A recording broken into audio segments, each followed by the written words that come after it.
ஹரே கிருஷ்ணா. ஓம் நமோ பகவத்தே வாசுதேவாய. நாராயணம் நமஸ்கிருத்யம் நரம் சைவ நரோத்தமம் தேவீம் சரஸ்வதீம் யாசம் ததோ ஜயம் உதீரயேத். நஷ்டப்ராயேஷு அபத்ரேஷு நித்யம் பாகவத சேவையாம் பகவதி உத்தமஸ்லோகே பக்தேர்பவதி நைஷ்டகி. முகம் கரோதி வாச்சாலம் பங்கும் லங்காயத்தே கிரிம் யத்கிருபா தமகம் வந்தே ஸ்ரீகுரும் தீனதாரிணம் பரமானந்த மாதவம் ஸ்ரீ சைத்தன்ய ஈஸ்வரம். ஹரே கிருஷ்ணா. ஸ்ரீமத் பாகவதம் ஸ்கந்தம் 9 அத்தியாயம் 19 யயாதி மகாராஜா முக்தியடைதல் என்னும் தலைப்பில் பதம் 4. தஸ்யா உத்தரண உபாயம் வஸ்தக காமே விசிந்தயன் வியதத்த தீர்த்தம் உத்ருத்ய விஷான அக்ரேன ரோதசி. One by one meaning.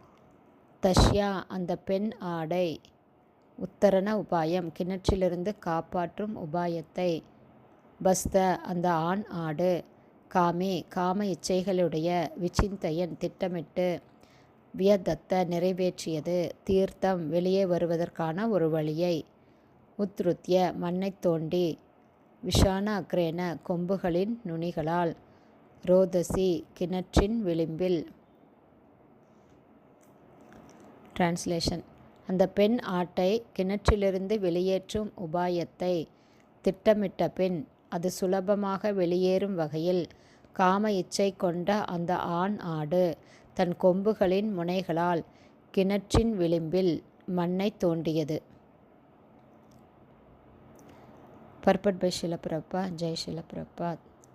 பெண்ணிடமுள்ள கவர்ச்சிதான் பொருளாதார முன்னேற்றத்திற்கும் வீட்டு மனை திட்டத்திற்கும் இந்த ஜட உலகத்தில் வசதியுடன் வாழ்வதற்கென உள்ள மற்றும் பல பல விஷயங்களுக்கும் உந்தும் சக்தியாக ஒருவனுக்கு உள்ளது.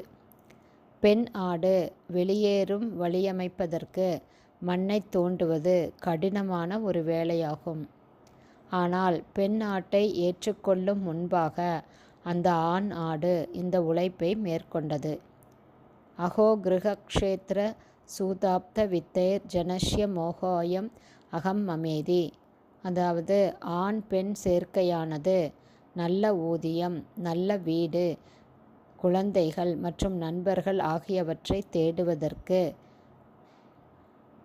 தூண்டுகோலாக உள்ளது. ஹரே கிருஷ்ணா. ஸ்ரீமத் பாகவதம் ஸ்கந்தம் 9 அத்தியாயம் 19 யயாதி மகாராஜா முக்தியடைதல் என்னும் தலைப்பில் பதம் 4 ஸ்ரீல பக்திவேதாந்த சுவாமி பிரபுபாதாவின் விளக்க உரை இத்துடன் நிறைவடைந்தது. ஹரே கிருஷ்ணா. ஸ்ரீல குருதேவ் கி ஜெய். பிரபுபாத் கி ஜெய்.